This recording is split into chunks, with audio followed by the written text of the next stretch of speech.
Welcome to a brand new episode of the Jampack Report today for January the 3rd of 2019. Of course, my name is Samuel Adams and this is a daily gaming news podcast meant to bring you the hottest news from around the industry 5 days a week, Monday through Friday, right here on YouTube and podcast services around the world. So if you enjoyed the show, you like what you see, come back for more and hit that subscribe button to keep yourself up to date and in the know. But today we have a report from GamesIndustry.biz that says a record $120.1 billion was earned by the gaming and interactive media industry in 2019. That is an impressive little figure, to say the least. Then Respawn boss Vince Zampella, a very big name in the gaming industry, is moving over to work over at DICE LA, heading up a brand new game. Then The Witcher 3 just had its biggest day on Steam ever. 4 years after its release, Microsoft Flight Simulator will have seasonal weather, and finally, our Xbox Live games with gold for January 2020 are nearly here, and I thought that I would reiterate on those, even though we got the report a couple of weeks back, because hey, we talked about PlayStation Plus yesterday, let's talk about Xbox Live Gold today. Why not? But that is our lineup for today's show, and I hope you enjoy what I bring to the table. But without further ado, let's go ahead and dive into today's top news. First off, a record $120.1 billion was earned by games and interactive media in 2019. SuperData report shows $4 out of every 5 spent on digital games goes on free-to-play titles. If you were wondering why there were so many of them, that's pretty much why. The games industry generated an impressive $120.1 billion with its digital content last year, more than in any other year to date. The figure comes from SuperData's newly released 2019 Year in Review report, which reveals the games and interactive media industry grew by 4% when compared to 2018. Within the digital games segment, mobile unsurprisingly generated the most revenue at $64.4 billion, followed by PC at $29.6 billion and console at $15.4 billion.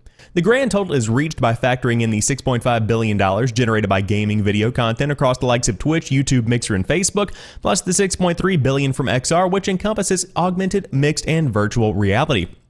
The more astute mathematicians out there will recognize that this adds up to $122.2 billion. SuperData notes that the total revenue is less than the sum of all segments, since some earnings are included under multiple categories. For example, Pokemon Go revenue is counted under both mobile games and XR. Free-to-play still leads the market, accounting for $4 out of every 5 generated. Mobile now represents 74% of all free-to-play revenue, thanks in part to the ongoing success of Tencent's Honor of Kings and the Candy Crush Saga games.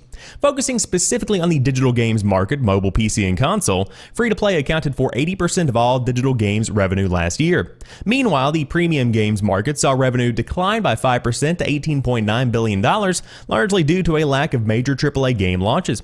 Premium sales were stronger in 2018 thanks to the likes of Red Dead Redemption 2, Marvel Spider-Man, and Monster Hunter World. The highest earning title in 2019 was Fortnite for the second year in a row, generating $1.8 billion. The biggest premium game was FIFA 19 with revenues of $786 million. SuperData expects digital games and interactive media revenue to grow to $124.8 billion in 2020, another rise of 4%. The upcoming new consoles from Microsoft and Sony will provide another boost to the market, while major releases in the first half of the year, including Cyberpunk 2077 and The Last of Us Part 2, are likely to drive premium games to a record year with revenues of $19.8 billion. Those are some pretty big figures, to say the least, and I will say I'm kind of shocked that it was a record-breaking year, but at the same time, whenever you factor in just how big free-to-play has become, it does make a lot of sense, because you did have major titles like Fortnite continuing their success, along with the introduction of stuff like Apex Legends, and then of course there's the entire mobile market, which is largely, as the article says, driven by free-to-play. And so going into 2020, I would expect more of these games to launch. I would expect the ones that have been successful to double down on exactly what they have been doing. And so I think that a 4% growth is pretty much something you can expect in 2020. I think going into thinking about the gaming industry, if you are in it, if you are invested in the news on the daily basis, you kind of expect maybe a drop in 2019 because it is the end of a console generation. It's the last full year of the PS4 and the Xbox One being the dominant hardware in most homes around the United States, at least as far as the newest, the biggest, the best stuff comes. And so whenever you think about the end of a generation, generally there is a decline. We see it at GameStop with sales. In general, we see it with GameStop because of the fact that the end of a console generation is aligning almost perfectly with the decline of the entire business model behind one of the biggest games industry retailers in the United States. But it seems that's not the case with overall revenue for the gaming industry. Interactive media and games are growing by leaps and bounds with an impressive $120.1 billion coming in for 2019. Very interesting to see they have been factoring in everything from Twitch, YouTube, Mixer, and Facebook all the way to virtual reality and everything in between. That is a pretty big figure, and I think that goes to show just how big gaming is becoming. Everybody's playing games these days, and hey, I'm not complaining. It's a good way to spend some time on the weekend, on a weeknight, in the middle of the day. Whenever you're doing it, it's a good time to be in the gaming space. But next year, we could be playing some pretty big stuff from Respawn, but I doubt it'll be that soon. However, Respawn boss Vince Zampella is taking over DICE LA to head up work on a brand new game. The plan is to expand the studio, probably rebrand it, and then start work on a new original game. Electronic Arts founded DICE LA in 2013 atop the rubble of Danger Close Games, which was closed in January of that year following the release of the very bad Medal of Honor Warfighter. As IGN reported at the time, it was intended to be an expansion of the Stockholm-based DICE, just in a different geographical location, and thus far it's functioned almost exclusively in that capacity, contributing to a trio of Battlefield games, 1, 5, and Hardline, and Star Wars Jedi Fallen Order. That is going to change in 2020, however. A Los Angeles Times report says that Respawn Entertainment co-founder and CEO Vince Zampella is going to assume leadership of the studio, which is expected to begin working on a new original game, likely under a brand new name. "We will probably rebrand," Zampella said. "We want to give it a new image. We want people to say this is a destination you can go and make new content." I think they've kind of gotten the branding that they are the support studio for DICE Stockholm, and I think rebranding is important for showing people, hey, come work here, we're doing some amazing things. EA Chief Studios Officer Laura Miele said the company they're going to make some cool games, okay? They expect the company to revamp the studio and will work on and create games on their own under Zampella's leadership. And I genuinely believe that he is going to help guide them creatively. He is going to help them further fortify and build out their talent and their team, Miele said. "I think we're going to have a really strong studio out of our Los Angeles location. They can go from a support team to a full standalone studio to create a new game offering." Zampella emphasized that the studio's new direction will be entirely separate from DICE and Respawn. Along with his new duties at EA DICE, or whatever it ends up being called, he will also remain at the head of Respawn, which I think is a pretty good place for him to be because Respawn has been doing some very impressive stuff over the course of the past few years. You might have heard of a little game called Titanfall, maybe Titanfall 2, maybe Apex Legends, just a couple to name a few. And on top of that, the recently released Star Wars Jedi Fallen Order. But all of that's beside the point. What are we going to be seeing from DICE LA? I love the idea of a brand new original game because there are so many times whenever a studio is brought in to revamp something like Medal of Honor. That seems to be one that's getting thrown around a lot. Tons of people are talking about a brand new Medal of Honor. But I don't think that's what it's going to end up being. I think that people need something new, need something fresh. And with the right branding, with the right team behind the scenes putting it together, you could very well create something that is going to be the next big thing. And of course, with DICE LA, anything is possible. And of course, with the head of Respawn, makes it even more probable that something is going to be a success. But Vince Zampella is a very talented individual in the gaming industry. Tons and tons of innovation has come from this man right here, and so hoping the best for what comes out of DICE LA, or whatever it ends up being called, over the course of the next few years. Now, as far as a timeline for when to expect this project, I would say you are not going to be seeing it any sooner than 2023, 2024, just because of the fact that if you are just now getting into an industry, or excuse me, if you are just now getting into a company, that is pretty much starting from ground zero, unless something has already been made, which I highly doubt is the case. So diving into something throughout 2020 and then continuing into 2021, you're about halfway there. I'd say 2024, 2025 maybe even, is a pretty good estimate for when you will see the fruits of their labor. But hey, congrats to Vince and congrats to the team at DICE LA for being given a chance. Then, The Witcher 3 just had its biggest day ever on Steam, 4 years after release. CD Projekt's excellent role player, The Witcher 3, just hit its all-time high concurrent player record on Steam more than 4 years after the game first launched. The reason we'd bet a coin it has something to do with Netflix is well-received The Witcher series, which launched over Christmas. CD Projekt community manager Marcin Marmot highlighted The Witcher 3's surge in popularity on Twitter back on the 29th of December and noted that more people were playing the game now than on Steam at launch. Since then, that number has only continued to rise. Last night, the game hit another all-time high peak of nearly 102,000 people playing on Steam simultaneously, according to Steam charts data from Valve's own API. Not giving Geralt's gadabouting a go? Gadabouting? Okay. It's worth noting the game is once again on sale via Steam. You can pick it up for £7.50 or with its DLC for £10.50, or on Xbox One it's also now included in Xbox Game Pass. And there's a lot more Witcher coming. Netflix is already planning a second season of its show for release in 2021, and meanwhile a new deal between CD Projekt Red and The Witcher author and creator Andrzej Sapkowski has signed just before Christmas, paving the way for a brand new framework for the future cooperation between the two.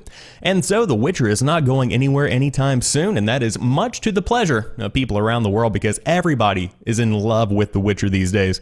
But the Netflix show, as I've been saying, is phenomenal. On top of that, glad to see the new deal inked between the original author and CD Projekt. I think that's going to really pave the way for a lot more potential in the world of The Witcher going forward. And of course, with the success of The Witcher 3, especially in today's day and age where you do have the biggest day 4 years after its release, it seems like a no-brainer to go ahead and renegotiate, make sure that everything is good to go as the series continues to grow and evolve over the years. But looks like this very well could be something big for Netflix, could be something big for the gaming industry, and on top of that is obviously something big for CD Projekt, and it has been since the beginning of the release, and it has continued all the way through its life. Many people are saying that's the best game of the decade.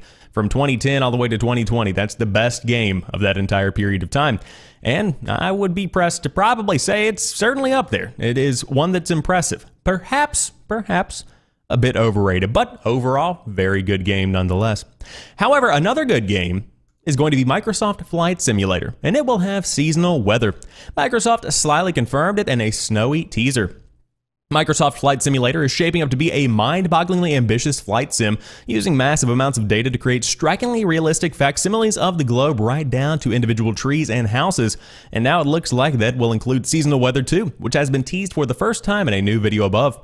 Last year, Asobo and Microsoft were considering seasons, but it was more complicated than just adding some snow.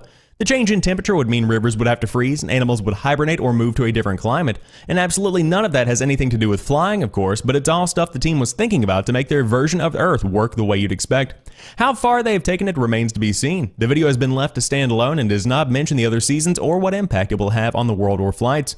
It looks like the weather will be dynamic, and we can see New York getting gradually covered in snow over time. NVIDIA also posted a video with lots of footage close to the ground, giving us a great look at the game's detailed cities. The first couple of clips in particular might as well be real footage from a flight, especially with Twitter's terrible compression, but even completely clear, however, Microsoft's Flight Sim looks so realistic it might as well be magic. Now keep in mind, I do want to reiterate, this is something that is, again, this is a game, I think. I can't even tell, honestly. This is insane. So that's what you're going to be expecting from the Microsoft Flight Simulator. Yeah, that's pre-alpha footage from November of 2019. This is not actually just, this is a game. That is mind-boggling to me. But flight sims, of course, are not for everyone, but I will say Microsoft's Flight Simulator certainly does seem to be one of the biggest games in the genre to date, because this is a huge thing. People with giant simulation rigs that take this very seriously are going to really feel at home in Microsoft Flight Simulator. Now, of course, it's going to be huge on PC, where you do have the power to make it the most realistic that it possibly could be, but if I remember correctly, this one is actually coming to Xbox as well. But, of course, if you did want to test it with some pilots, or if you were a pilot that wanted to test it, you will need to join the Insider program first and then sign up for the alpha. But until then, it looks like you can just check out the little snowy teaser trailer, and it looks like it's going to be having some seasonal weather, which is certainly not a bad thing. I think that adds to the realism of it, but as long as it's done well, then I have no problem with it whatsoever.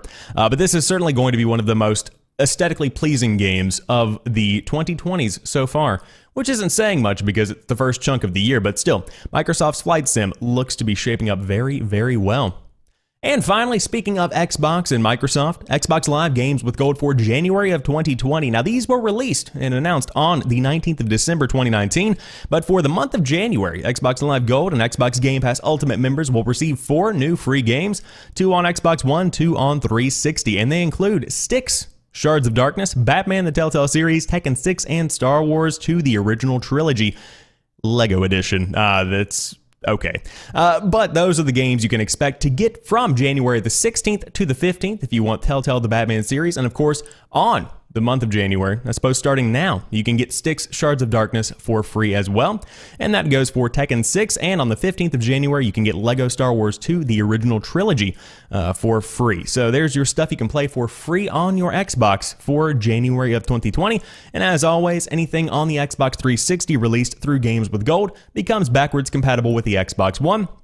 So there you have it. You are good to go on all of those.